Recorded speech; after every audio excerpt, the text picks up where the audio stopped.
Welcome back, LJL fans. Quick break. Hope you didn't stray too far. We next have a pretty twisted matchup. DFM versus Burning Core. You see those this season. That's a top of the pack team. That's the way to go. That's the DFM at the top and the Burning Core that's doing so well. Except Burning Core have been struggling a little recently. They're doing okay, middle of the pack. We've seen them fight off against Chris Gaming. I've seen Swan drop some sweat. It is the sweat moment here for Burning Core. But in what should be a difficult game against the top of the table, DFM have got that substitute still. Ebby still not very well. We're going to see Udapana go from the bot lane to the top lane, his previous competitive role, and the Academy AD carry come up for DFM. Swan, are you worried? You look worried, my friend. I'm worried for Burning Core. Because let's be real here. If any team's top laner in a blind scenario, if you looked at me and said, Temporal, who could beat Utapon in a 1v1 in top lane? It might be Ray Farkey.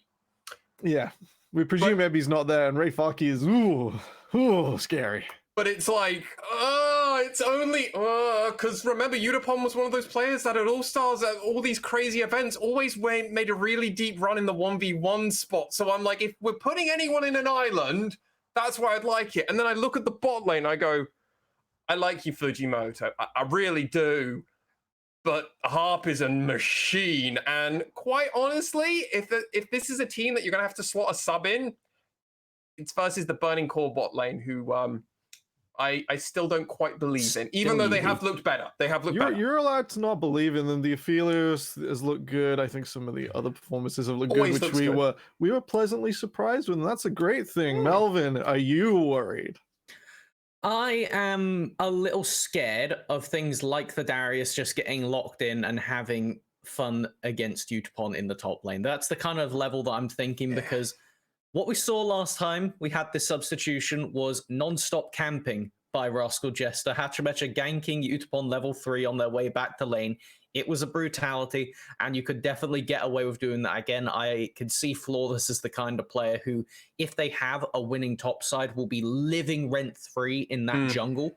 So we could see a split map situation where, as long as Burning Core's bot lane secures something they're happy to play safe under tower, then that is actually an avenue I can see them taking this game. And it's one you need to take, right? If you get one more game, one more win for Burning Core, guaranteed playoffs, doesn't matter what the rules are, you can't lose it. They need to get their way to 10, and most importantly, this is your best opportunity to beat DFM, right? If this is a way that you could get yourself up there on the playoff standings and try and get a better seed, this is the time. Get those asterisk wins. That's it. The 10 wins, that is the aim. And Burning Core, question is how and which DFM will show up, because with that substitute, there's always this extra question, this extra pressure. If you don't beat the substitute, how does that look? How does that make you feel? Playoffs only a few weeks away. Burning Core are the middle of the pack right now. They looked really good, tied second opening weeks. They looked on par with Sengoku. It's not the case right now. Swan, what is the trajectory of this team in your mind? Burning Core, right? Sorry, I missed the first half. No, it's okay. Burning Core have been struggling a bit. They're going into playoffs, where playoffs can be quite rough. You know, one loss and you're out unless you're in that Juggernaut match. How do you feel this is going to go for the Burning Core side that have been a little inconsistent this split? I had 12 days going on in my head. And why do I have 12 days going on? That's when the first day of playoffs happen, ladies and gentlemen. And I wanted to make that aware to everybody, because I think it's actually going to be a really defining moment, because that's where I'm expecting Burning Core currently to end up. They're fourth at the moment, and I think third or fourth is probably where I'm expecting them to land at the very end, assuming they get a win over these next few days, probably 2 ideally, maybe 1 versus DFM. Now, who knows? The playbook is there. Rascal Jester showed the playbook how to beat DFM. It is crazy to think DFM won't look at that playbook and go, we're going to stop that now. We are very good. We're going to adapt. And that's what DFM do. Burning Core, however, have a very good top side strategy. They're a Flawless, Ray Farkey, and Dice have been very good at playing around with one another, teaming up, rotating up. Dice is commonly rotated around to help out Ray Farkey. I think we might see a repeat of the Rascal Jester DFM match, just Burning Core trying to do their best emulation, really, Temporal. That's where I'm going. Fair enough. That'll be the way this match goes out. But where do you think they're going to end up in playoffs? Is it going to be a first round exit, or are we going to see a Burning Core try and set themselves ablaze against maybe one of the lesser teams? If it's against Hawks, Tread lightly. I'm pushing you for an answer. It's a non-committal if they're answer. against We Hawks, got they're time. done. They're actually over. If they're against Hawks, they lose. If they're against Axis, they win. That's where I'll put my flag in the sand there. F for CGA. F for CGA. No, it's That's quite... a flip. That's what the point is. There we go. Could go any which way. Melvin, I'm going to push you for the same prediction. I can't just bully Swan and light ball you. How do you feel this first round is going to go? I think they'll fall out in the first round regardless of opponent. That's fair enough. That's what I'd have said as well. And we will see which Burning Core shows up, which way this twisted match goes. Ladies and gentlemen, we are here for Pick and Bans. LJL fans, rejoice. This is going to be a fun game. Mass Swan and Melvin will take it away. Oh no. I just see Darius ban as soon as the champ select opens. DFM listening, knowing, all right, if there's one thing we don't want, it's Rayfaki on comfort popping off in this top lane. Instant deletion of that. Very respectful. Smack it down, though. Udapon's only been playing Tryndamere in solo queue, though. So, I mean, hey, ban the Darius, pick up the Tryndamere. It is technically also a flex pick, similar to that previous match that we've seen. Yaharong can absolutely play this in the mid lane, so we're going to have to see where the adaptation, and DFM is a team where draft flexibility would come out, where you just expect like a Heimerdinger top to come out. This is the team that would do this. I was going to allude to the Gragas. Over 11 champions for Rayfaki this split, and they played a filthy Gragas game last time around. I believe it was against V3, but nonetheless, Gragas is a good answer into the Tryndamere in isolation and does a lot for the top side in disrupting these hyper carries. So it's going to put a lot of strain onto both of the most susceptible members of DFM. Utapon in the top lane and Marimo in the ADC role are going to both get hampered by this singular lock-in for Burning Core. I'm liking the direction so far.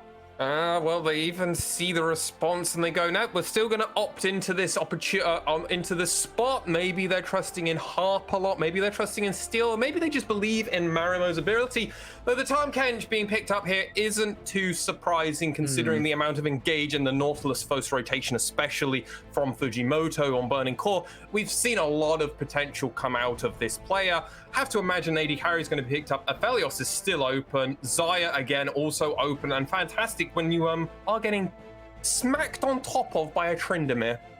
Yeah, I think that this fits in quite nicely, especially with the Nautilus as set up for those feathers. Presumably going to be going towards the lethality build if it is picked up, but actually pivoting over to the Graves for Flawless. Now we're expecting to see some jungle-focused bans right here, getting rid of that. I say that, there is obviously the world where the Gragas makes its way into the jungle, and we have the Graves at the top lane, so keeping the question marks over the head of DFM in this second rotation ban. At the end of the day, you know you can still ban away the ADCs. Yeah, I mean, that Graves was one of those champions that has had absolutely crazy performances in the LJL. I mean, to put it bluntly, Flawless is 100% win rate, and he's went in his last match when he played against V3 Esports on that Graves, he went 3-0-10, was an absolute monster. So interested to see. Funnily enough, Burning Core ban the Nidalee, and DFM go, all right, fine, we'll just ban the LeBlanc then. We won't even bother playing that kind of lane. We'll just make sure no one's allowed anything like that. No Renekton probably coming out and trying to target a player like Steel, who has had so much adaptation in his pool. I mean, he plays this Poppy, he plays Shaco LeBlanc, remember, was a thing that DFM brute forced for a while. It's difficult to do that, so the side of Burning Core decide to opt in and go, hey, let's just take a good blind pick away in that Ahri. Have to imagine another mid laner is going to be banned against for Dice here as well. There is still the ADCs open. There you go. That Xayah that was hovered, taking a look. There is still Aphelios is one of the big ones that remains up. Toned down a bit, but not completely broken. Obviously, Kai'Sa has snuck their way through this draft so far.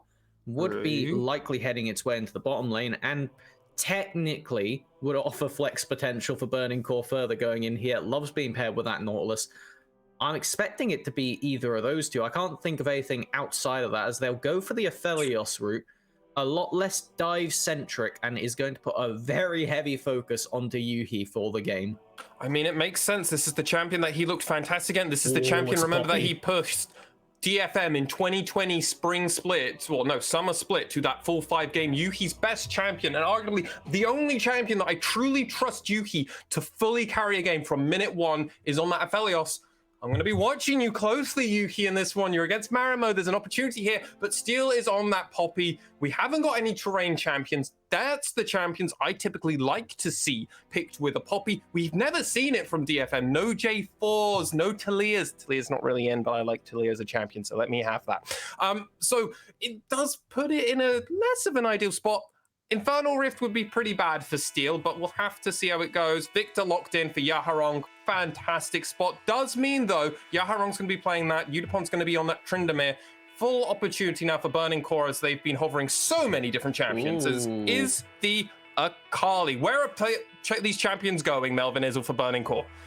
Well, that is going to be the question of the day. I would imagine it's going to be the Akali mid with the Graves in the jungle. That way you do have the AD jungler and then both AP solo laners. That would make the most sense for me just matchup-wise. And then talking about this Akali, very scary champion in the meta right now. We've seen players like Vethio over in the LEC have disgusting games on it. It gives you that 1v9 potential, and when you are against a team that isn't going to necessarily be at full coordination, I think something like the Akali can get a lot done. When you think about the dash denial from the Poppy, though, Steel could just completely end this pick from the start of the game. He could. And that's the worst part if you are the side of Burning Core, because DFM have played these games before where they just don't target anything. They won't even bother with dragon fights half the time in the early game, because they'll just fight for early Rift Herald, do rotations around the map, and then whenever you try and fight them on grounds which isn't advantageous for DFM, Poppy ult away. Nope, not doing this. Yep. Done it before, not having it again. Harp is also on that Tahm Kench, which means if even you do find a pick onto something like Marimo or Yaharong, it's going to be even more difficult. So I like the Akali angle. I just worry that DFM have a lot of option or tools at their disposal to kind of pick and choose when they actually want to opt into fights or not. The only issue is I don't think they've got much engage. So yeah, if they want to fight, that's it. They have the ability to keep people away with things like the traps, things like the gravity field that Temporal was talking a bit in the previous post game. If DFM get to the objective first, it's great for them. They've got it. That's it. There shouldn't be a way for Burning Core to actually contest them and get anything done. So this is going to be a game of seeing if DFM, even with their hampered progress right now, can still play clean macro, play that clean early game, and get to the objective first. Yeah, and we must bring it back. This is DFM. This is the team that is currently 14-2. One of those losses came when they had to switch Udapon over because Ebby is currently ill at the moment. Everyone, if you're on Twitter, go and send some love over to Ebby.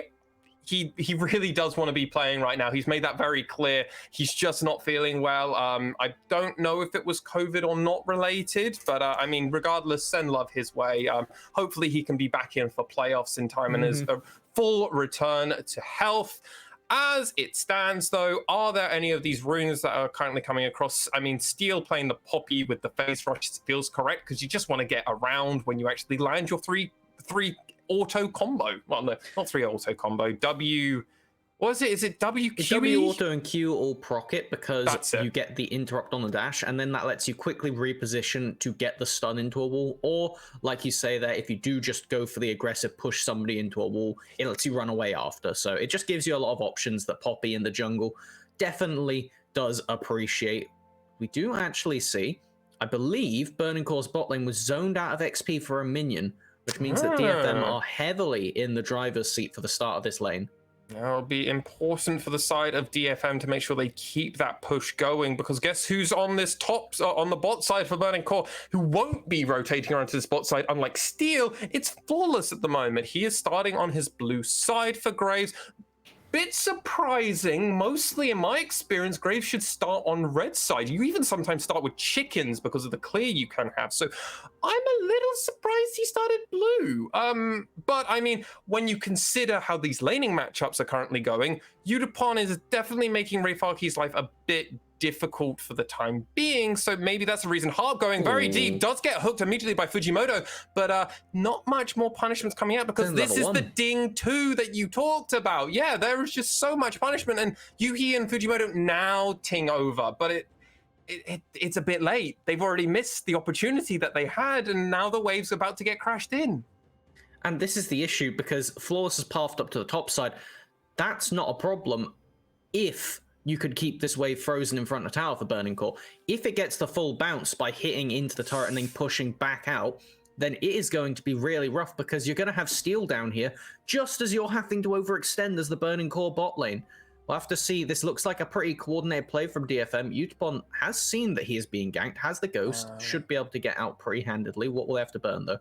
Well, he goes very far, has to flash away after, as the flash was traded by Rayfarki first, so it was response flash, so it's not an awful spot to be in if you are Yutapon at this moment in time. God, trying to get used to calling Yutapon a top laner is something I'm just going to have to... It's disorientating, but... It's like, ooh, Yuhi, Yutapon, but they're not against each other. Harp, though, is going into it. Double knockup, but oh no, it doesn't land double, but so much damage is going on to Fujimoto. This Nautilus is not super tanky yet. He is one of the weaker tanks when it comes to the support meta, because... guess what? Nautilus relies on his W for that shield to really sustain him in a lot of trading spots. I think they're going to flash this wall. Yeah, he flashes over, immediately finds the hit onto Fujimoto, but it isn't actually able to knock him in. Yuhi defending his support with his body. But now, Yuhi, you can actually farm successfully, because guess what? Steel can't do a wraparound. Flawless is also there as well. So Fujimoto is able to come back to the wave. I love this. Soak up the experience as he recalls, so he's not going to be completely out of sync with his AD carry as well. So now this level advantage, this creep advantage at the side of Burning Core was actually down, and DFM didn't really amount to anything. But Dice is definitely getting some punish from this Victor at this moment in time, and Yaharong is only going to make Dice's life go from bad to worse when he tings over to 6. But Dice has gone for the TP, so he hasn't got the ignite opportunity to try and really duel Yaharong when he hits 6. He's just going to have to try and keep farming his best as possible. And I think they'll be fine to do so. The most important part for me on this mid lane is waiting to see when we get Fujimoto actually roaming to mid, because Flawless not exactly going to have the biggest gank setup. At the end of the day, Akali plus Graves, unless Yaharong is way out of position, you shouldn't be getting the kill there. It's the Nautilus, though. Once they come in with ultimate, that is really enough for you to get that solo bolo potential. Well, I say solo, it's 2v1, but you can pretend it's a solo. As now, we have both the junglers actually combining on this bottom side. Steel sprinting it down, knows that Flawless is there. Both of the junglers see each other, and I think this is just going to be a peaceful retreat from the pair of them. I wonder when Fujimoto will have an opportunity to really rotate, because Harper's been dictating the pace a lot of this bot lane from the two supports in the moment, has been landing those knockups, giving Fujimoto a lot of punishment, in all fairness. So he's been struggling, and Dice has refused to go back, and every time he refuses to go back, more pressure gets put on to the mid laner, but a hook does land max lane into so much punishment from you. He does get the graviton, but guess what? Flawless got stopped by the Chompers, couldn't go any forward, struggled to get much more damage. That was really well played by Marimo, defending Harp from a lot of damage there, and could have been actually into a terrible situation. First blood even going over to Burning Core, but it doesn't happen. As it stands, everybody just resets. Oh, Dice actually cancelling the recall. I thought what they were going to do is get the reset in TP and just try and stop Yaharong getting the base. But actually, by staying in lane, you have an outer mana Victor. Their rotation to this dragon does basically nothing. Right now, it is just going to be the Burning Core bot lane that has the impact. So they should be theirs for free, but actually, they're deciding to kite it off. They don't want to risk it. I think this is potentially a bit overly defensive. They should have been able to take that one away and get themselves starting to snowball that objective, but no, wanting to play it safe. Now they're going to get the TP in mid by Dice. Maybe a bit of a delayed one on there. Steel pathing over to the top side at this point should be free for Burning Core. Nothing too out of the ordinary, just a bit of a delay on that previous attempt. Yeah, and I think they are a little bit worried as well that Steel does have Hex Flash, so there is obviously the opportunity that Poppy just decides to go a little bit crazy mode and decides to Hex Flash over the wall to try and steal the dragon. Obviously, no one has... well, actually, another thing is Steel has now got that empowered smite, whereas Flawless doesn't, so there's another reason to not risk it for a biscuit if you don't know where Steel is perfectly, because his smite will outsmite you, so don't want to put yourself in that spot. That's coming off of the first base options, actually. It was the Serrated Dirt by Flawless and then those Lucidity shoes from Steel that is making the big impact. I love this pan from the camera right here. This is Utapon getting the crash of the minion wave and just trying to buy as much time stopping Rayfaki get to it. But what we do see, based on the build, is this is not the AP Gragas we had from Rayfaki the other day. They are going full tank, actually mimicking nigh on the build that we had last game from Paz. And we saw how that went. Gragas, while they're less of an armor tank, definitely has that innate sustain on the passive. So I'm expecting a very similar end of the performance, with the Tryndamere being slightly up in CS, but not being able to do anything once Rayfaki gets an item or two down. No, Melvin is all. I'm going to tell you why it's not going to happen like that. If you say plot armor for Utapon, then I'm not going to accept it. Well, no. It's plot armor plus Black Cleaver.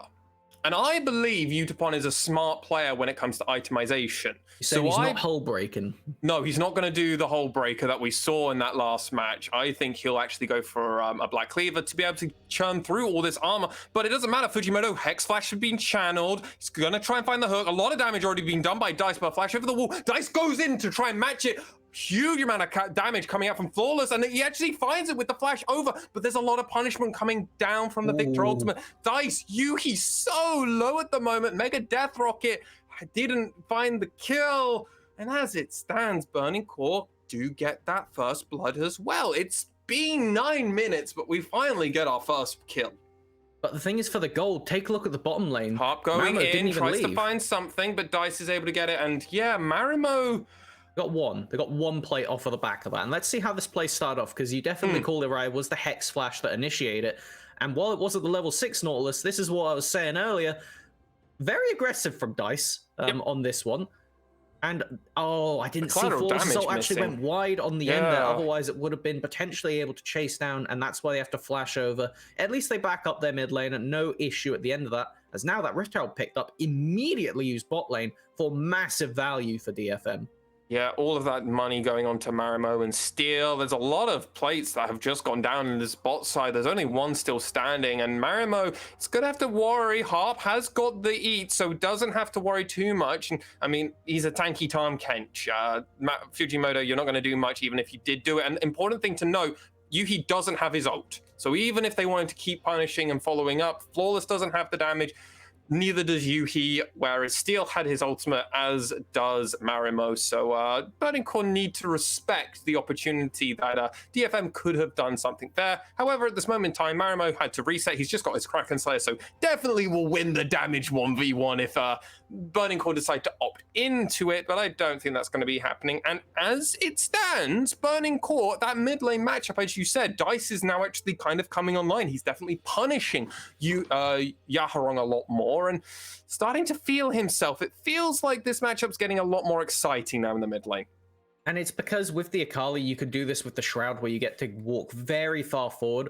And the reason that Victor actually has the ability to trade heavily in the early game is off of the Q. With the Q auto combo, you can chunk out most mid laners every single time they go for a trade. Akali gets to dip into Shroud and control when they come into visibility. And because of that, it means that Victor can't really push the avenue that lets them win so many lanes. You need to be keeping them at arm's length and poking down with laser like we're seeing Yaharong do now. If you can manage to do that, the lane stays in Yaharong's favor. But as soon as Dice goes forward like this, they can fish for any trade they want, and there's really no counterplay beyond just going full burst into the fog.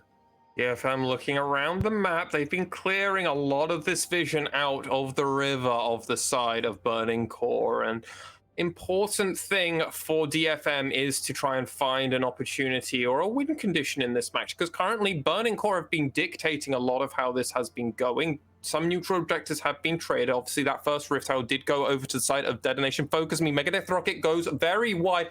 Q from Harp goes wide. Won't be finding anything. There is an opportunity to wrap around, but there's a pink ward in that brush for the bot lane of Burning Core, so they'll know if Steel is going to try anything fancy or funky. So for the time being, everyone's just going to reset. Dragon has just spawned up. Dice is pretty low, but that teleport is coming back up, because remember, that was the similar kind of timing he was using. So DFM are going to be aware they'll have a small window where they can try and do something. Marimo is getting a lot of damage, and remember, you don't want to stay too long here if you are Burning Core, because if you let that tower go down and Marimo's sitting there hitting it, he'll get excited and you will lose that fight. That is just a cut and dry blank statement I will make, though blank isn't in this game, thankfully. DFM take this second dragon rather, and we'll find out what Rift. I'm not sure which Rift Burning Core would want the most, or if DFM would want the most. That's an well, as a Poppy, you're very happy to see Mountain Rift, extra walls to charge into. Huge amount of damage, though. Immediately collapsed on, eating up from Harp, spitting him and back out. Steel finds the knock up there and gets Fujimoto out of this matchup. Ult goes wide from Yuhi there, and health bars on the side of DFM are lower than Burning Core, so the DFM have to respect that. Burning Core are going to find them, and I mean, a lot of that was just because so much CC chain happened onto Marimo. I'm going to have to stop you, Lexi, because I've just seen a Sin, and it is in the top lane. Hullbreaker from Utapon. You said he was the chosen one, and they have betrayed me. I mean, I hope. Harp, though, going in, finds the knock-up onto Yuki. A lot of damage already. That passive, though, from Tom Kench hasn't been stacked up. Fujimoto now taking a huge amount of damage. And Marimo, they're trying to find it. You just got to get one more. Is excited now. Marimo pushing forward. Harp doesn't get the knock-up, and Flawless is here dissuading the further push. But Yuki just takes a huge amount of damage out of nowhere. This is what DFM's comp can do. And this is DFM doing what they've been doing fantastically for years in the LJL, playing with edges, and they know how to push it, even with new members in there. Hex Flash is being channeled from Steel, but he decides, I don't really actually want to go at that. That's a bit risky. I like this, though. They could cancel the bases, and you have got Aphelios with Crescendum right now. If you leave them alone in front of this tower, they will kill it before your bases come out. So this is actually forcing DFM to stick around, and teleports are unleashed now. There is the potential for actually just Dice or Seal's Yahoo coming around. Harp goes in. Yuhi is being pushed back, does get stunned, and that's fantastic. Marimo's excited, tries to find the zap there. Flawless, very fancy footsteps in all fairness, and is able to actually make out. Really well played with the dash and the flash there, but did have to blow both of those to actually escape. Man, that was looking really clever from Burning Core, and this is something I've seen from this team time and time again. You show the right intent, they had the right plan there. If we keep them from basing, then we could just wait, let Fujimoto get a play done elsewhere, rotate multiple members into the bot lane, and get that first tower. But Dice, though, is going to find Utapon here. It's a trend to be skedaddling. Yeah, please continue, mate.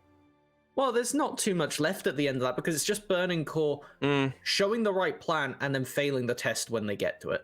And that is the real issue that keeps this team from being one of the top of the table. They were up there for time, and they are currently hovering in the middle. I feel like if they can really, I don't know, what's the right phrasing for this one? If they can just shore up those cracks, then they can actually get their way to the very top and start contesting. Until then, though, it's going to be a lot of stumbling at the final mark and requiring mechanical execution. They still get the first Blood Tower bot lane, mind you, and it will be a lot of money going over to Yuhi, but DFM, they've matched in the mid lane, and while it won't die, between this Rift Herald, it should do, and mid lane tower is way more important, even if it's not the first Blood Gold. Double Rift Heralds will be going over to the side of DetonatioN FocusMe, and this is the angle that they like to play through. They love the opportunity of just putting gold and actually funneling towers down so they can get map control throughout it. That bot tower is just a blow away from falling down. As let's have a quick check-in on the gold as it stands. Yuhi and Marimo are rather similar at this moment in time. Look at Utapon, though. Yeah, that's where I wanted to lead our eyes, because this is not how it went in our last matchup for the tank versus the Tryndamere matchup. It's a bit different, obviously. Gragas it isn't quite the same, doesn't have the same passive, to put it lightly, that Malphites do have. this is good, but you already brought up the sin that Utapon has made with that hull breaker. Do you He's think... committed. Yeah, he's fully committed to this option. Do you think it's actually going to be successful, though? I think that it means that now DFM have decided how they're going to play. They are going to dedicate Yaharong to clearing a side lane, having Utapon be a dominant force, trying to push down towers with that enhanced siege minion. As now, we're going to get a set play from DFM. They're going to push out this mid wave, get the Rift Herald in, and use it to set up vision for the dragon, which is spawning in 30. I like this a lot. Flawless already getting taken so low, and the Poppy stun into the wall doesn't matter. Fujimoto tries to get a hook, tries to get anything. Passive was put down, but guess what? It doesn't matter. Second hit's going to be coming out, and guess what? Marimo's still excited, so he'll just keep pushing with the rest of his team. That's 2 turrets in the mid lane, and Brutal. What just happened, Burning Core? Everything was looking so good before it didn't. Dragon has just spawned, and Burning Core, it's starting to fall apart, team. This isn't good, team. Dice is very deep into the side of DFM's jungle, but I think he's just going to have to recall and try and get out, frankly. They've cancelled once or twice, so I think what they were hoping for is Yaharong to come waddling through the river on their own. As now they're going to look for any stragglers, but we will get to check out the replay first and foremost. And it was Steel. That is an illegal stun. I did not think that actually connected at the time, but this is just great committal from the team. And we see Harp preemptively getting around the corner. They leap over the side, and there's not too much that happens after that, but it is the map cracked open. And you can see this is actually one of the worst game states to be in for Burning Core. You've basically been checked, and it is all but knocking over the last piece, because you can see both of the side lane towers are still up, but with the mid lane, tier 1 and 2 down, you can just send Harp and Steel to whichever side lane you want, and you know your laners as Burning Core have to overextend, because that's where the minion waves are going to be. If you want to get income, you have to be walking very far forward, but it means you're hyper susceptible to dives from Utapon, dives from Steel, as that nearly showing perfect time in what I was describing there, getting out on a half second. Baron is up in 24. Utapon, if they are left alone here, will quite handily kill the first tower and start threatening onto the second, which is an insane gold influx for this already rich Tryndamere. Well, I mean, it was almost already blown over by Marimo. That 4 plates, remember, going on to Marimo and Steel, mostly the benefactors of that. So huge amounts already gold funneled into this AD carry. And now Utapon's just going to be the benefactor and just blow it over. That's the 3rd tower now for DetonatioN FocusMe. And you can see that they were planning this all along, because the amount of vision that they have put into the top side of Burning Core's base.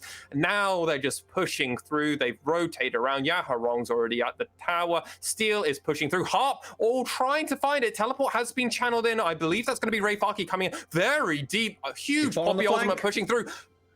Aphelios Assault does land on multiple people, but it's not going to be able to find anything. Utapon is on the back line here, but he's going to try and find it. Marimo is in the back line. Dice goes forward, but guess what? You weren't able to find it there. Dice does find it now, but it was after a while. Get excited. Doesn't matter. DFM with a huge 4 for 2 there. And it means just this Baron's going to be taken down because DFM don't have a chill button. I'm going to say that Utapon is a man of many talents. I won't critique his build anymore because that was an astounding play. I want you to watch him in this fight because they know that Harp is going to go for it. They've already called the fight.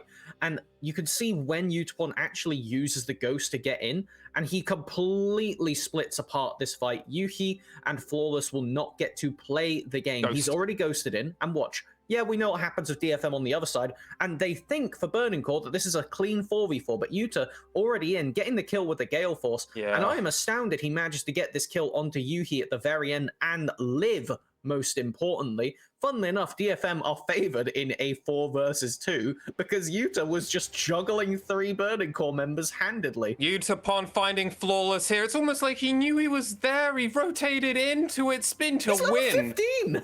Yeah, you can't do much about this, and that's the terrifying part. I love that you just screamed that because, how can anyone on Burning Core at this point?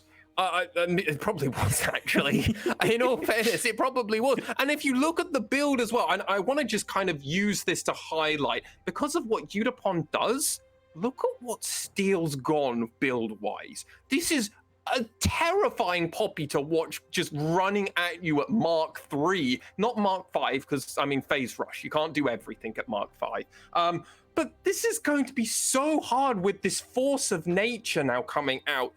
Like, the damage profiles from Burning Core don't exist now to DFM. Like I think it's even worse. Look at the respectful itemization from Marimo here. They know the only way they die is just Dice getting on top of them, because Flawless's burst has been staggered. They started off with going for that first item to clear out all the wards, and then they went into the Eclipse. Because they weren't able to snowball the game off of the vision control, though, they are not necessarily behind in itemization, but not as ahead as you need to be on a damage carry like this. Finds Dice, though, with that spin. Dice immediately going into the Shroud, but I don't think you want that, mate, as Udapon is always trying to hang around the minions to just heal up. And oh man, it feels like it goes from bad to worse for this Burning Core side, because even if they try and find a bit of reprieve, they don't get it. That tower dies on this minion wave if Dice does not hyper commit to something here, as they're dying on the side. Still finds the knock up onto Yuhi. So much damage. Oh my god, the ult also gets thrown out there. And this is a 3v3 where it was realistically only one of them. Marimo gets excited. That's the first one down. Flawless was in the middle of everybody, but he couldn't do anything. Now Marimo finds another one, and they're pushing forward. Eat you up, Rayfaki. You are not getting out into the stun, into more. 3, 4, nothing for the side of Detonation FocusMe. This is going to be the Baron, and I mean, honestly speaking, Mountain Rift is up. I imagine Udapon's going to take that on his own, and Burning Core, it's gone from bad to worse, and it feels like that kill, or rather that action in the mid lane was alluding to Burning Core's whole future now. DFM are really good at League of Legends is the main takeaway from that one. I'm sorry to say for the Burning Core fans, but even with the substitution, Utapon has now actually had some time to get warmed up. They are a Tryndamere connoisseur, and we're seeing it pay dividends in the side lane, in the team fights. They are having a big impact, and it is too much for Burning Core to handle. Honestly, I would say that Utapon is looking beyond confident right now. They are playing out this game extremely well.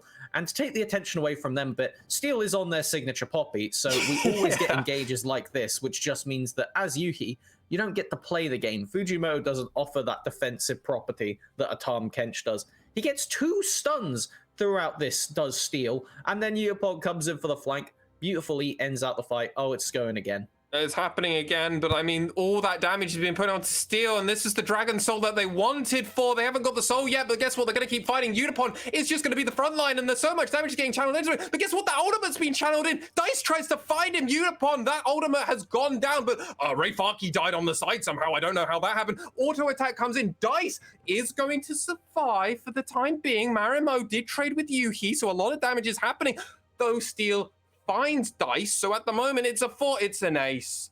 It's all gone. It was all over the map. It doesn't matter. What is happening?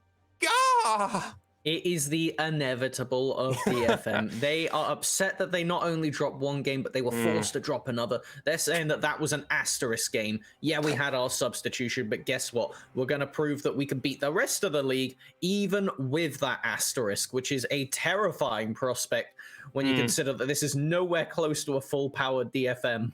Yaharong is going to get found. That's going to be the Banshee's Veil popped, though a lot of damage is coming through. But guess what? With the gravity field, it's going to be very difficult for the side of Burning Core. And guess what? They don't actually want that. He actually gets the 2v1. Rayfaki has to rotate around. 1,000 gold going onto Rayfaki. I mean, I guess that's okay, but like... Well, hey, Gragas has money. Not going to save the game, oddly enough. We've seen it. So far, Rayfaki has not been the frontline for the team, and he has not been the savior that Paz was last game. Not able to deny this Tryndamere at all avenues in the side lane. They'll be able to afford the Thimblewind off of that. Fabulous. Will it do anything? Probably not. I mean, yeah, more tanky versus Tryndamere, but Udapon doesn't really care if Rayfaki matches him, because Udapon can play the waves far more, and it's far more on Rayfaki to respect Utapon more than anything else. Though Dice in the middle of multiple members gets knocked back. So much damage is happening. Harp tries to find the knock up. Marimo is going to try and come and see the rest of the team, but Steel with this red buff makes Dice's life pretty difficult. Mega Death Rocket and Dice has to run away like anything else. But now with the Baron buff, the side of DFM are going to start pushing here, and Udapon is around the side. He's hovering, he's pushing in this mid lane. going to be able to rotate. Marimo helps that. He gets excited. He's going to have that pass for a few more seconds. It's locked off now, but now the rest of Detonation FocusMe are going to push. Dice has just come out from the base, but guess what? Udapon this whole time has been pushing this. Yaharong has channeled the TP in. He is going to get seen, but guess what? Burning Core, what can you really do about it? As we're in a split lane, Udapon is requiring so much damage, so much pressure. Flawless is just dead in a 2v1 scenario, and Udapon looks like he wants more. He wants blood. Dice is going to go forward as we get a pause here. I don't know what's going on. I feel like we're going to have to wait for something. Harp has channeled that Tom Kench knock up. I know what this is. It's like the "do you ever wonder how I got here" kind of picture. Because what's going to happen is there's going to be an interrupt on the dash. I don't know why on earth we're getting a pause right now. I'm assuming there might have been a bug in game or Flawless something. wasn't happy about that death. No, that was it. Flawless complaining, too much damage on Tryndamere. How did he get 6 levels up on me? I think there must be some kind of worry. Can we please fix that? I think Jaeger and Recruit heading into the next one. I think the official streamcast of Jaeger and Recruit were on the same wavelength as I saw them chuckling in similar ways to us. So I think this game's pretty much DFM'd to just take now at this moment in time. Burning Core calling for a pause, maybe. We don't know. Outside of that, where could the other game pause be coming in? As soon as we know, we will tell you, ladies and gentlemen. If Lonely Hippomori or Umi is around to give us what the live stream is talking about, that would be greatly appreciated. Or if anyone in our Twitch chat can tell us, we'll take that. I'll gladly take that. Mervyn Izzle, how do you feel about this game so far? Well, I just saw, opening the Twitch chat to be prepared, who won the DFM game? Guys, I think it's going to be DFM. Don't know about you, but I feel like it's going to be DFM. That's not a fact, but if I had to put money on it, I would actually put money on it. I don't normally like betting on League of Legends games, but that is definitely one that I feel like we could all say probably DFM favored. They might just be taking that. I mean, if your arm's going to be twisted at any point in time, I feel like this is the one to be twisted on at this moment in time, as it's pretty much over. DFM are knocking on the front door. Utapon had just got in a kill on the 2v1 with Flawless, and it was Dice going for that, or decided to go for that. Utapon was split pushing. They got the top turret. It feels like this is just DFM kind of going through the motions. It's a clean game. It's a clean game. They won in a very, they are winning, better said, in a very competent manner. They are performing in a safe way to end the game, with Utapon just being some kind of unchained dog that whenever people get close to them, he's just going to run them down without remorse. And in fairness, Flawless did pick that fight in the mid lane. He went in to try and clear the wave and then just went into Utapon's dash range, which is not something you're allowed to do. I would say as Graves, but as anyone at this point. So I feel like let's not necessarily talk about this game like it's over, but let's talk about what, assuming DFM wins, this would mean for the standings and mean for these teams. Not to get the post game done before it's actually over, but I feel like that's the most valuable thing we can talk about. There's not going to be too much to set up jumping back into it. I agree. I mean, I think as it stands, what this will mean more so for Detonation FocusMe, it means that we shouldn't have doubted them. Really, more than anything else, Callum. I'll be completely frank. DFM look really good, and if Burning Core can't challenge them, that pretty much means just to me, only Rascal Jester can challenge DFM. Yeah. Like, it's not something that we can really put up in the air. They've already beaten Sengoku, so if you look down the standings, realistically, this should have been the one game they could lose. Yeah. And now, if you think about it almost like transitive properties, yes, if they can't lose to Burning Core with a sub, that means Rascal Jester is the only team that can beat them with a sub. So this should be DFM going on to finish 19-2 by the end of the split. Pretty dirty. It's a spot that honestly, probably every other team outside of Rascal Jester were probably watching and really hoping that the playbook would be repeated to some aspect, or a new playbook would be shown. And that they'd be like, okay, every other team, like Crest Gaming Act, for instance, even the Fukuoka SoftBank Hawks and Axis would be looking at this match going, okay, if I see how this happens, maybe I can sneak a win versus DFM.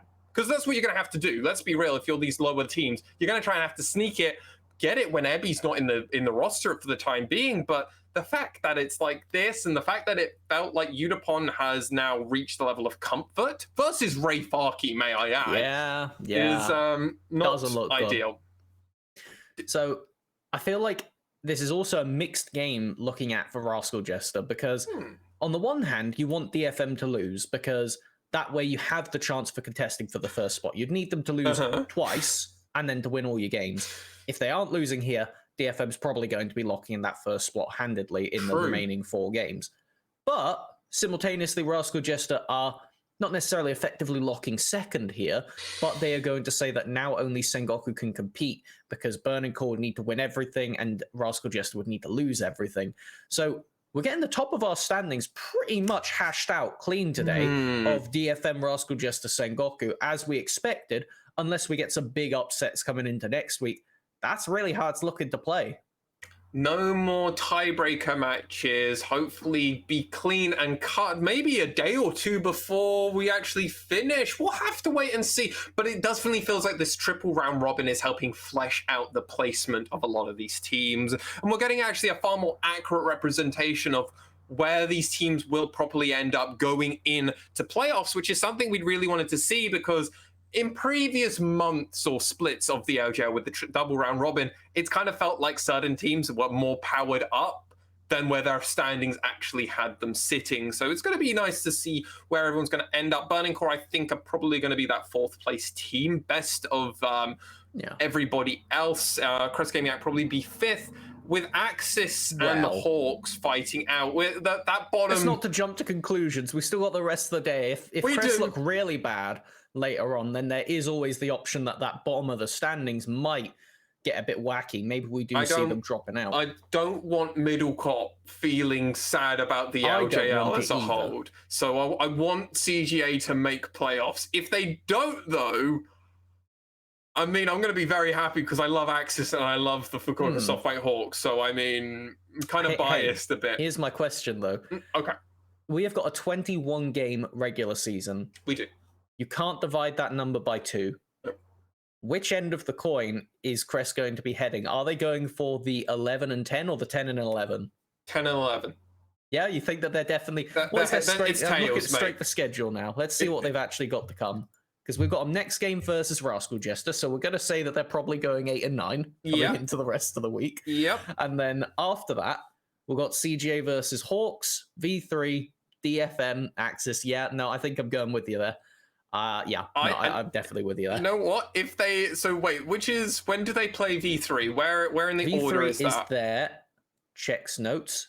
3rd game from today, if you include today as the first one. Okay. And they go again... So it's Rascal Jester today, Hawks on Sunday, and then the following week it's V3, DFM, and then Axis. I think if they lose today and the matchup versus the Hawks, mental games might be a bit in the toilet.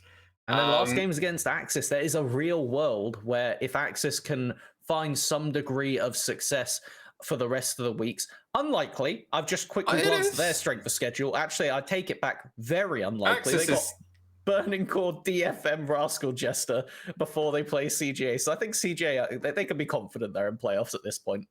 Probably, but I mean, never say never. And with Axis playing with what they do currently, I mean, there's always an opportunity. And also, importantly, I think V3, if CGA is kind of flipping tails or maybe flipping heads versus the teams they really need to kind of flip the tails on, V3 could beat CGA. And it's one of the few teams that everyone in general goes, yeah, CGA sometimes just do something bad. I mean, for V3, it would be fantastic. And for CGA, first win of the split versus CGA.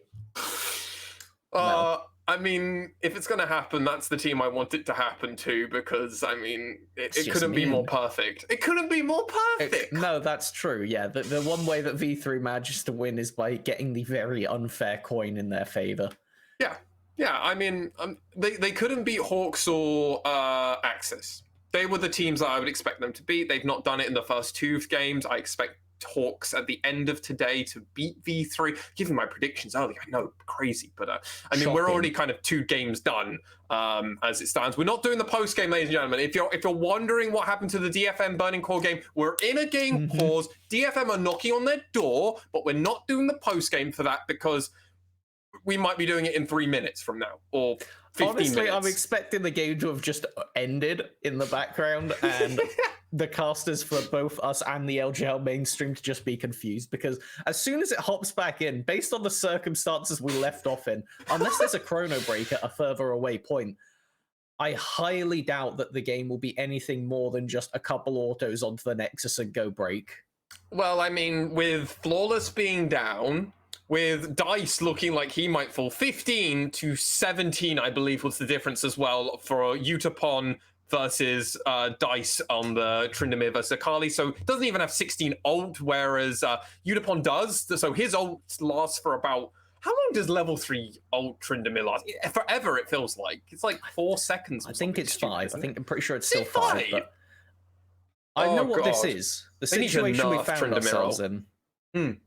This is like, you're at school and you're about to have lunch break and somebody pulls a fire alarm. Yes. That's what's happened right here. We were all getting ready. We had packed our bags I got up. my backpack on. Yeah, exactly. I'm ready. I know exactly where I'm going to go sit in a fire escape with all the cool kids, you know, do that kind of thing that you do in school. And then somebody pulls a fire alarm. We're all lined up waiting for DFM to come back in and say, don't worry, guys. The fire is out. Burning Core is no more. But we've not got that. The head teacher's currently standing there. You're all in lines on the school playground. You got to wait. Can we go back in and watch game 3 now, please? and Mr. Utapon's like, no, I'm the sports teacher. I can't tell you what you can and can't do. I don't actually have a class. I'm just in charge of all of you. I'm just a substitute teacher for this game. yeah, literally. He's a sub-teacher for the top lane this time. He's like, I don't really know how this system works, lads. Mr. Ray Farkey was in detention right now, and they decided out of protest they would pull the fire alarm. Burning Core, they kept going, and we decided that we would make sure to make an example out of them. We've took them outside and we presented to everybody, this is what happens when you disrespect DFM University. And you've got the year 7s as well, or the first years, if we'll go with the university analogy. You've got the first year, the freshman, and you've got Marimo teaching his first class, and he's kind of like, everybody, this is how it works. And then fire alarm, and he's like, I just got excited because I killed that tower in topside. I thought we were done. Thought it was over. I'm sorry, team. Ooh. It was nearly the cleanest first day, but no. No. First game is a did not chrono go break great. happening.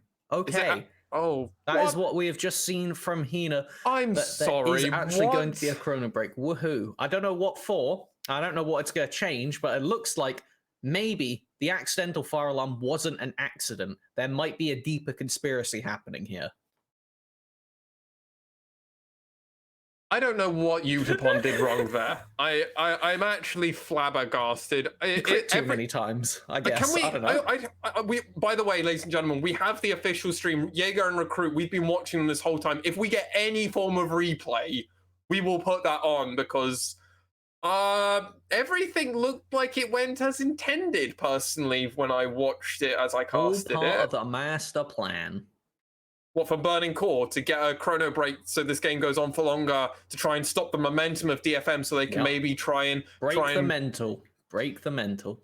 This is the team, though, that has almost always gone to Worlds, made it all the way through. Work, but it's the plan. Yeah.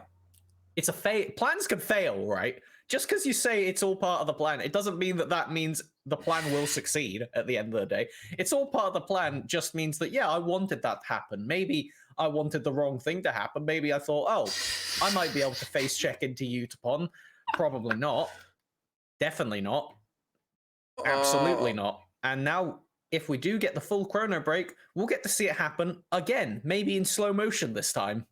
Yeah, we're getting some more information. Apparently there's a chrono, but we're not quite sure what it's for in all actuality. And apparently memes are happening in the Twitterverse, so I mean, that always feels great, but doesn't help us in this exact spot. So, Melvin Izzle, how's your D&D campaign been going recently? Have you been able to play any D&D recently? It's time for this now. It's time for this now. Okay, you know what, that now. Okay, hold on, let me Lean my chair back. All right. So I come here for the soft podcast. Yeah. Now, currently, I'm not going to say any campaign-specific spoilers because, you know, I'm trying to be considerate for the audience, but I'm very happy with how the campaigns go. We only just recently started, and our party Are you playing a pre-done campaign? Yes, or? I like to take the pre-done ones and then rip them apart and put my own stuff in place. So they're really good for the settings, for my money, and, well, for the book's money, actually. However, funnily enough, due to the current global circumstances, playing online. Of course, yeah. Now, irritatingly, you have to set up maps and things like that for people to play D&D. So people what that don't know the platform specifics, do you do online? Which tokens? I use Roll20 is my too. platform that I use. And the way that works is everybody has their own client and you could just see the screen. It's kind of like you got the table in front of you. But when you have a table in front of you, I could just take a pen and paper and draw a map down. With this, you have to, like you're trying to design a game, make all the lines completely elaborate, make sure there's no gaps, because otherwise what players can see is just everything behind the curtain. It'd be like if you walked into the main room in The Wizard of Oz and there's just no curtain there in the first place. So it's like, yeah, so there's all the monsters. You're not meant to see them yet, but pretend you didn't, I guess. That's all I can really ask from you. And trying to make sure that that works is just such a nuisance. See, I have a very fortunate play group, which is very nice to me, and they basically, so we're going through, so I just went through, and we're currently doing the Essentials kit. Oh, so, that is a banger. So we're going through this. We've already had one player death, and we almost had another player death. Well, no, actually we did, but I decided for that player to give them a conversation with death, so they could maybe repent for their sins and come back. Did they manage to repent successfully? Well, they weren't meant to die in gnome regard. So, I mean, Death was feeling very charitable for once. New player or just unlucky dice roll player? Unlucky dice roll, also the fanning part, you know, where the fans are in gnome regard. Very early on, they just didn't go and ask the gnomes to flick the switch for them. So my players don't really know that you can ask NPCs to help them with stuff and to do stuff for them. No, that's fair. It's a different kind of way of playing the game that people just aren't used to. Like, especially when people have grown up on RPGs or that kind of thing. It's like, well, I don't see the option. So what do you mean I can just ask them? And I've actually got one of my favorite anecdotes for D&D. Okay, so new group of players. This was about 3 years ago. IRL, standing around a table, got the drawing board out. So this is my favorite D&D anecdote, and it's because we are sat down. They go to this new city, and this person's playing a bard. Anybody that's played D&D knows all the bard stereotypes. Hilariously outrageous in every way, shape, and form. This person does something outrageous, gets arrested immediately. Of course, every bard must get arrested in a campaign. It's part of how it goes. And to put the context, they're underground. They're trying to escape prison, and they've just found this civilization as the first place they've gone to where there's people that don't hate them immediately. So they're like, okay, cool. And you've annoyed everybody instantly. Great. So the rest of the party's like, fine, you can get arrested. We'll come figure it out tomorrow. We're going to just have a nice bit of peace and quiet. Oh my God, we get the game? Is this the replay or are we in game? We are back into game. It looks like we're coming in just before the map Flawless is dead. Open. Flawless is dead. So it feels like they went for a chrono and then they decided against it. I mean, a huge engage coming from the side, though, but it's all onto Harp, so it doesn't really amount to much. Unipon does stay alive for all this time, and even with Yuhi ulting, it doesn't matter. Yuhi taken so low from Yaharong's Q just then and there.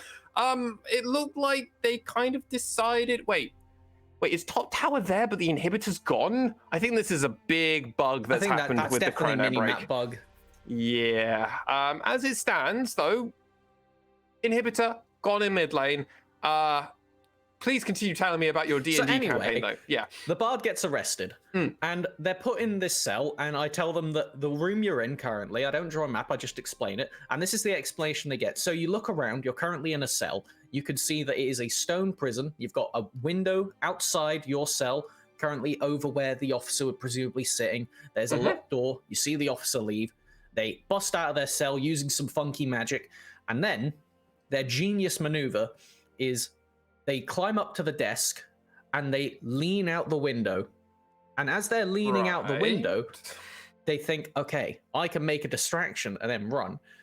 So they climb back in, start grabbing stuff, and then they throw out the window a rock to try and make a distraction, and then run over to try and unlock the door, as opposed to just doing it the other way around. And I'm just looking at them like, so you've actively chosen to use up more resources to unlock the door and make a fuss out the window when you could have just climbed out the window when there was nobody standing there. And I just couldn't imagine that level of absurdity of somebody in prison. They break out of their cell, they lean out of this window, then they climb back in and unlock the door instead. I mean, only in D&D. Only in D&D would that kind of event occur, and I love the absurdity there. I was just I was listening to every all the words that you were saying, and I was like, if anyone goes for a team fight here, like throwing the rock, I was like, ooh, well, throwing a rock, we haven't got Talia. I was like trying to listen to every micro thing you were saying there to bring it in, but nothing happened in the game of League of Legends. They did. Me. They wanted the story time to be done. They wanted story time, that. and the bug that we're seeing on the mini map is actually because the inhibitor is gone in top. We haven't actually seen the top inhibitor go down, so that's why I didn't want to say it. The turret's gone. That's not there. The minions are currently running in, as you can see on the mini map with the very large, small little blue dots going in. Yaharong is just going to poke out. Flawless is 13. Steel is 15. Udapon is 18. Rayfarki and Dice has just tinged over to 16, so that's good. That puts you in a good spot, but yeah, that's what the turret looks like. No jungler here even. Flawless is way out of the way, and it will be the Baron over to DFM with the Mountain Soul in tow. You have to imagine they're just going to walk it in at this point. Oh, I mean, if they don't, there's a disappointment, I would think would be, and honestly, I'd be questioning DFM as a team more than anything, but I think we're just going to get a J-Ram here more than anything else, Melvin. I'm going to make sure that we all see the stopwatches currently available. There are 3 up for DFM, top, mid, and support, and then on the other side, it is only the Zhonyas onto Dice on that Akali. These are your main playmakers you need to keep an eye out because they will get used in this engagement one way or the other.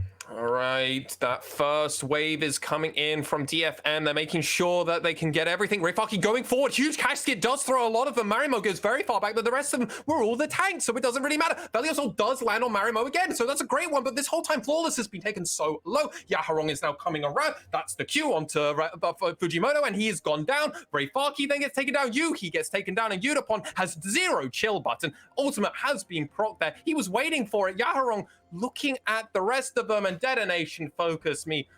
Why would we ever doubt them? Dice tries to find something, but I mean, it's not going to be it for it. Oh, spin to win. Udapon does perish, but I mean, Harp is now going to do it. They get the win. They get the W, and DFM look on form once again. Even with a sub, they managed to get it done. Yes, there were some, let's say, hiccups, maybe, but they got there, and it wasn't even close for the actual gameplay portion of it.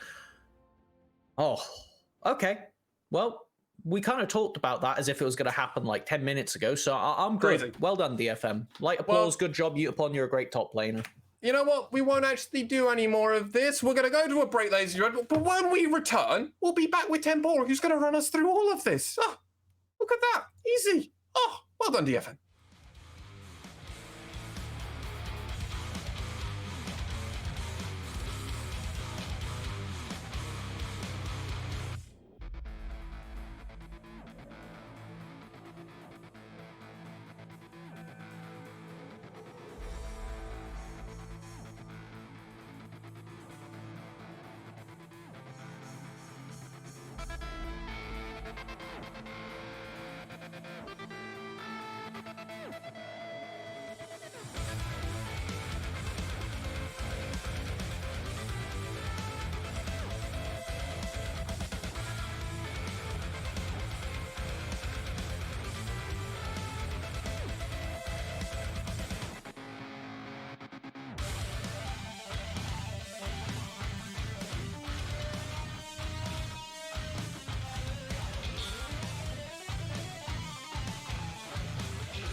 We are. Welcome back, LJL fans. We are back after a long pause. So let's just take a minute and remember the highlights of DFM's victory over Burning Core Substitution. Be damned, they are still our main character. They are still top of the standings. We're going to come to you first, Melvin. We're going to sort of comment on the Burning Core setup here. Gragas, Graves, it's happened 3 games in a row now. Are you convinced with these champions? Is this a way Burning Core should keep playing the game as we approach playoffs rapidly? I don't think I'm sold on it. I think that Rayfaki's had mixed performances on the Gragas now. There were windows, but the biggest thing for me is this Graves in the jungle. It doesn't offer you engage. It doesn't offer you disengage. It is a weird solo pick that Flawless, while mechanically talented on it, it doesn't really get a lot done. We saw the Umbral Glaive picked up again first time by them, and that secured a lot of vision across the map, which is great. But if you don't use the vision for anything, it's worthless. And the extra damage means that you could take those engagements better. So while I think that in concept, there's ways that it could work, not for me. Not for me personally. I think change it up, get them back onto power farmers like the Diana, like the Hecarim, like the Karthus, and then let them carry the game that way, because specifically the Graves at very least with this Gragas top just isn't working out. Yeah, not convinced of you, the facilitator that maybe did not facilitate this game. Well, we're going to keep it on the top side of the map between DFM and Burning Core. Swan, you didn't sound convinced about this Hull Breaker. Espouse to me, what would you have seen rather happen? Well, I said on the cast, I would have loved it if we could have gone Mythic into a Black Cleaver. That would have been the angle I would have liked. I just really like Black Cleaver in general as an item because I think lots of teams like to build armor, and I think it's the best way of shredding through a lot of armor on a champion that wants to auto-attack regularly, especially in melee range. So that's where I would have liked it. I mean, I don't think it really mattered. I think, honestly speaking, he probably could have given me a ham sandwich and I would have taken that. So that's kind of where I sit. Udapon definitely just feels like he's built differently, but I mean, the Hullbreaker, I still think it wasn't correct, but it didn't matter because Rayfaki didn't really go the direct... Actually, Temporal. I think I have a bigger issue, actually, it didn't with matter Rayfaki. for another reason, but continue. I think my issue is more actually on the opposite side. I think Rayfaki going full tank is more my issue. I would have actually liked to have seen more of an AP Gragas, now that I think about it a bit more, but I'm going to just keep chatting here, so I'm going to give you the mic. Risk. It's definitely the risk with an AP Gragas. Against mages and tanks who rely on their cooldowns to kill minions, I think, we can never mind mainstream, you've betrayed me. They were showing a highlight, and in about 10 seconds further on, to scroll away from it. They betrayed me as soon as the thought occurred. It takes a ridiculous amount to kill a Hullbreaker minion. If you're an auto attacker, you know, an extra 10 attacks isn't going to kill you. When you're a tank, that's an extra 20 attacks. The tower's not going to kill it, and your cooldowns can't shred the magic resist. So all Udapon had to do to kill some tier 2s faster was not invade quite so much, was to like enable that gold trade, maybe invade on the way out, and you'd have killed the towers. Instead, invaded, took Flawless to the cleaners in the gold, so never mind. Udapon, 400 LP down in solo queue. We're going to transition over to this. He's not playing AD carry anymore. Currently, just shy of 300 LP on the career server. Swan, you've espoused how it didn't matter. Is this a worthy trade? Competitive wins for your league points? You feel that's fair? I mean, honestly, Udapon has said openly on interviews they don't mind if they win or lose at the moment. So maybe actually negative trade for Udapon in the grand scale of things. I think they could have sacrificed a loss here for some more LP for Udapon. But nah, in all seriousness, he looks fantastic. And you would be surprised to say, oh yeah, he was against one of the top laners in the LJL, and he's substituting in his off role. It's a shame it was on the Gragas, but in any case, a fantastic show-off against a very experienced veteran top laner in Rayfaki. Melvin, I wanted to highlight, I don't think we've got any replays today, I wanted to highlight the DFM fight from Herald just pre-20 minutes, that excellent engage, where you weren't even sure Steel got, I think it was Yuhi up the wall. Yeah, he got the stun on them. It was brutality right there, and off of the back of that one, they ended up just completely demolishing down mid, opening up those 2 towers, just separated the game and made it so impossible for Burning Core to actually make counterattacks. Because as soon as you lose the mid, the rest of the map just falls apart because you get this weird set of vision where you can't really see anything and you're always susceptible to a flank. That we saw constant using of that by DFM, having on the side lane Utapon doing so much on that Tryndamere, even with, yes, the Hull Breaker. Yeah, okay, it did put in a lot of value for killing those side lane towers. I will forfeit that point. I feel like not enough value. He just kept leaving lane when the wave came in. I was like, that is, the traditional right thing to do, but you just turned off your Hull Breaker. But overall, it worked. It didn't, they crossed all the T's and they got it done. Exciting. I thought that was a really exciting fight in the mid game, and as you're right, we saw it snowball forwards. Deep vision and rotations through the jungle really did put Burning Core at the back of the stove on the low heat. They weren't able to bring this one to a boil. We're going to cut it to a quick break before our third game of the day. Crest will return to face off against a revitalized Rascal Jester. This is going to be a close game, an exciting game. So straight too far. The LJL will be back in just a minute.